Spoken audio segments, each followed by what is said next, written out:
شروع اللہ کا نام لے کر جو بڑا مہربان نہایت رحم والا ہے۔ ہم نے نوح کو ان کی قوم کی طرف بھیجا کہ پیشتر اس کے کہ ان پر درد دینے والا عذاب واقع ہو اپنی قوم کو خبردار کر دو۔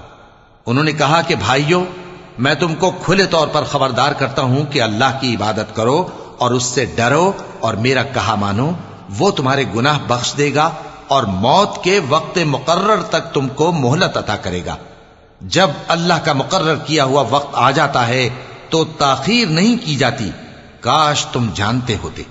جب لوگوں نے نہ مانا تو نوح نے اللہ سے عرض کی کہ پروردگار، میں اپنی قوم کو رات دن بلاتا رہا لیکن میرے بلانے سے وہ اور زیادہ گریز کرتے رہے۔ جب میں نے ان کو بلایا کہ توبہ کریں اور تو ان کو معاف فرمائے تو انہوں نے اپنے کانوں میں انگلیاں دے لی اور اپنے اوپر کپڑے اوڑھ لیے اور اڑ گئے اور خوب تکبر کرنے لگے۔ پھر میں ان کو بلند آواز سے بھی بلاتا رہا، پھر علانیہ بھی اور رازداری سے بھی سمجھاتا رہا۔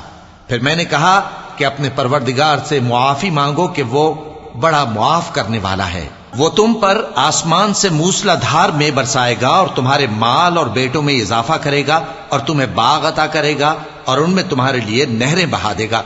تم کو کیا ہوا ہے کہ تم اللہ کی عظمت کا اعتقاد نہیں رکھتے، حالانکہ اس نے تم کو طرح طرح کی حالتوں میں پیدا کیا ہے؟ کیا تم نے نہیں دیکھا کہ اللہ نے 7 آسمان کیسے اوپر تلے بنائے ہیں اور چاند کو ان میں روشن بنایا ہے اور سورج کو چراغ بنا دیا ہے؟ اور اللہ ہی نے تم کو زمین سے ایک خاص طرح سے پیدا کیا ہے، پھر اسی میں تمہیں وہ لوٹا دے گا اور اسی سے تم کو نکال کھڑا کرے گا۔ اور اللہ ہی نے زمین کو تمہارے لیے فرش بنایا تاکہ اس کے بڑے بڑے کشادہ رستوں میں چلو پھرو۔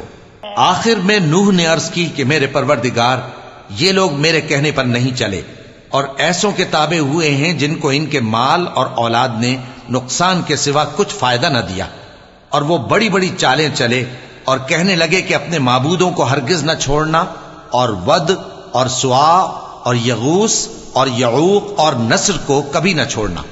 اور اے پروردگار، انہوں نے بہت لوگوں کو گمراہ کر دیا ہے اور تو ان ظالموں کو اور زیادہ گمراہ کر دے۔ آخر وہ اپنے گناہوں کے سبب پہلے غرقاب کر دیے گئے، پھر آگ میں ڈال دیے گئے، تو انہوں نے اللہ کے سوا کسی کو اپنا مددگار نہ پایا۔